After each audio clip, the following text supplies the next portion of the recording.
Je rentre dans mon personnage.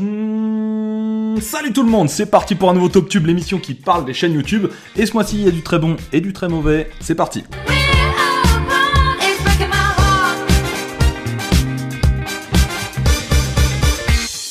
Et oui, je vais aussi vous présenter des mauvaises chaînes dans cette vidéo, mais j'y suis pour rien, j'ai classé pour vous les chaînes montantes, de quoi nous donner un aperçu du YouTube de demain, ça fait parfois peur. Heureusement, il y a aussi de bonnes chaînes dans le classement, puis je vais vous parler de la chaîne d'un pote et de la chaîne coup de cœur. Et enfin, nouvelle rubrique, je vais vous parler d'une vidéo qui a fait pas mal parler d'elle. Allez, on est parti avec le classement des chaînes au top. Bon alors, pour les 10 chaînes au top, j'ai un peu changé les règles, j'ai décidé de ne plus reparler des chaînes dont j'avais déjà parlé, histoire de vous présenter à chaque fois de nouvelles chaînes. Sinon on garde le même principe, quelles sont les chaînes françaises ou francophones non musicales de moins de 500 000 abonnés qui ont eu la meilleure progression ce mois-ci? Classement. Numéro 10, GameX13. Ah ok, on commence par ça, d'accord. En gros, c'est un mec qui parle en face caméra et par-dessus des images de jeux de différents sujets ou vidéos qu'on fait le buzz. Moi je l'ai découvert dans une vidéo où il expliquait que les vidéos YouTube qui avaient un titre trop long allaient être supprimées. Il faut pas que t'aies de titre trop grand.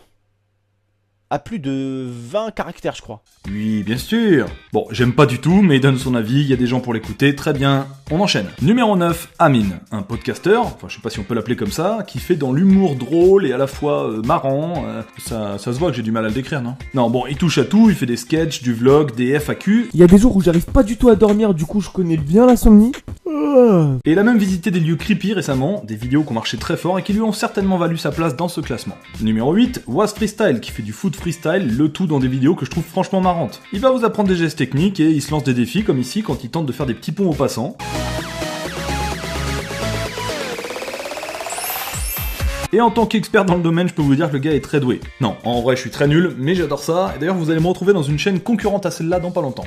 Numéro 7, Swan the Voice, Toys and Fun for Kids. Bon, vous vous rappelez le mois dernier quand je vous parlais d'une chaîne avec deux petites filles qui ouvrent des jouets et que je disais que je voulais pas trop en parler parce que pour moi c'est juste des parents qui exploitent leurs enfants. Et ben là c'est pareil mais avec des garçons au lieu des petites filles. Sérieux, y a pas une société de protection des mineurs qui va intervenir là? On passe au suivant. Numéro 6, AdriGeek. Alors comment dire, c'est pas non plus ce que je regarde, mais après la chaîne précédente, on dirait une bouffée d'air, un vent de fraîcheur sur YouTube. Oh genre il y a quelqu'un qui a mis ça sur Facebook. Non, je rigole pas. Non mais c'est pas possible, elle a des écureuils sous les bras. Bon, on s'emballe pas, c'est juste du let's play, de l'unboxing, des vidéos essaye de ne pas rire, tout ce qu'on aime. Pouce en l'air. Alors tentons d'analyser la chose, il fait des vidéos sur des thèmes à la mode et il en fait très régulièrement, d'où son succès. Fin d'analyse. Numéro 5, Farce Attack, Clash Royale et Clash of Clans. Génial! Une chaîne basée sur le jeu mobile Clash of Clans. Merci, au revoir. Numéro 4, Mère et Fille. Alors, c'est un peu particulier le cas de cette chaîne puisqu'elle présente les épisodes de la série télé Mère et Fille qui passe sur Disney Channel et qui met en scène un père et son fils. Non, je rigole, c'est une mère et sa fille. Voilà, c'était très drôle, l'humour, c'est mon domaine. Jusque-là, je me disais ok, très bien, sauf que non.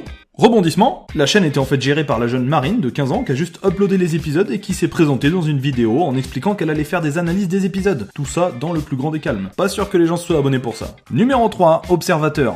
On a dit qu'on parlait des chaînes francophones, d'accord? Eh bien celle-ci nous vient tout droit de la Côte d'Ivoire. Observateur, c'est lui, et il donne juste son avis sur des événements de sa vie ou de l'actualité, et c'est suffisant pour réunir de plus en plus de monde. C'est vrai que c'est assez simple comme contenu, mais il est plutôt marrant et attachant, bref, je comprends que ça puisse plaire. Et il a surtout fait beaucoup parler de lui avec cette vidéo dans laquelle il s'adresse aux terroristes après les attentats en Belgique. Écoutez, messieurs les terroristes, je crois que on va commencer à s'habituer à vous, hein? Numéro 2, Calchbud Cartoon Trash. Ah, qu'est-ce que je suis content Calchbud de te retrouver dans ce classement. Pour ceux qui ne le savaient pas, on a fait une vidéo ensemble qui a très bien marché et dans laquelle il a fait des animations avec des cartoon trash comme il le fait sur sa chaîne. Je déconseille à quiconque de tenter l'expérience avec un connard de mon espèce car il est certain que ça déboucherait sur un putain de bain de sang. Et je suis très fier de l'avoir fait découvrir à pas mal de monde. Mais alors qu'on soit bien clair, j'y suis pour rien dans son succès, c'est la qualité de ses vidéos et de ses critiques qui ont fait que les gens se sont autant abonnés. En tout cas, je suis vraiment content pour toi mec. Et numéro 1, Les Dégains. Une web-série qui met en scène deux jeunes des quartiers de Marseille. Je connaissais pas du tout mais ils cartonnent, leurs vidéos sont vraiment de bonne qualité. Bref, je pense qu'ils méritent largement cette première place. Oh Soprano, la vérité te mêle pas, c'est pas tes histoires gros.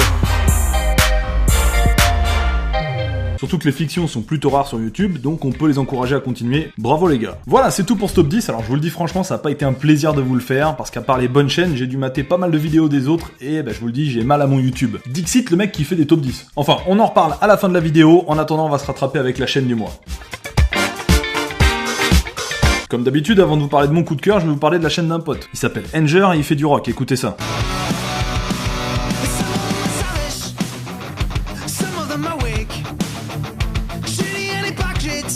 Oui, c'est vrai, c'est pas terrible, mais humainement c'est un mec sympa. Non, je rigole, ça déchire ce qu'il fait. Il bosse vraiment ses clips. Allez voir sa chaîne, il fait des reprises et des compos originales, et surtout il y en a pas assez des comme lui sur YouTube. Quant à mon coup de cœur, c'est une chaîne de moins de 1000 abonnés, alors je suis certain que vous la connaissez pas. Ça s'appelle Tales from the Click, et ça parle principalement de cinéma et d'acteurs dans des vidéos avec un style vraiment travaillé. Le gars retrace la bio d'un acteur avec des anecdotes qu'il illustre depuis son ordinateur comme s'il vous montrait son écran. Entre nous, quand je pense à Scarlett Johansson, automatiquement, je peux pas m'empêcher de penser à ce plan d'ouverture mémorable dans Lost in Translation. Je sais pas pourquoi. Bref, c'est très bon, ça mérite beaucoup plus de vues, surtout qu'il reste pas cantonné au cinéma, il a aussi parlé de Trump, Enjoy Phoenix et même du PSG. Donc mon conseil, c'est de vous y abonner dans tous les cas, d'attendre la prochaine vidéo et de voir s'il mérite que vous restiez abonné. Voilà mec, maintenant t'as la pression, t'as intérêt à assurer pour la prochaine vidéo. Et maintenant, on va parler d'une vidéo qui a fait pas mal parler d'elle. C'est la vidéo du mois. Alors, j'ai cherché des sujets d'actualité intéressants sur YouTube, comme les lives à 360 degrés, ou ces nouvelles pubs de 6 secondes que vous pourrez plus passer. Et puis j'ai finalement entendu parler de l'affaire Timmy, je me suis dit qu'il fallait que je vous en parle. Timmy, c'est un petit garçon de 7 ans qui a sorti une vidéo sur sa chaîne dans laquelle il se présentait de manière assez sobre. Alors, je m'appelle Timmy, j'ai 7 ans, je suis en CE1 et j'ai une grosse bite. Voilà, et modeste en plus. Non, bon, sans rire, ça a fait le buzz, le bad buzz comme on dit, déjà parce qu'un petit de son âge sur YouTube c'est limite, mais alors quand il dit des trucs comme ça... Tous les soirs je suis comme ça. Sérieusement. On va pas trop s'attarder sur le sujet, à part dire que son grand frère a fait une vidéo d'excuses dans laquelle il explique qu'il a fait dire ça de son petit frère pour faire rire les gens, voilà. Mais bon, ça me permettait d'illustrer ce que je disais au début de la vidéo, on risque d'avoir de tout et n'importe quoi sur YouTube, un peu comme sur Facebook, et ça m'emmerde franchement de parler de ces chaînes ou de ces vidéos YouTube ici. Alors c'est vrai qu'on fait un constat assez navrant de YouTube, mais c'était pas du tout le but de cette émission, moi je voulais juste vous présenter de bonnes nouvelles chaînes, donc on va peut-être revoir le contenu pour éviter de faire de la pub à ces gens-là. Et d'un autre côté, je me dis que ceux qui étaient là avant moi, ils ont dû se dire la même chose en voyant ma chaîne de top arriver. Donc bon, je vais arrêter de juger, je vais me concentrer sur mon travail. J'en connais certains qui devraient faire pareil. On connaît peut-être les mêmes. D'ailleurs, c'est vrai que ça fait longtemps que j'ai pas fait de top 10, donc on va se concentrer là-dessus pour vous en refaire rapidement. On peut discuter de tout ça dans les commentaires ou sur les réseaux sociaux. En attendant, moi je vous embrasse. Amusez-vous bien sur YouTube, mais pas trop. Ciao!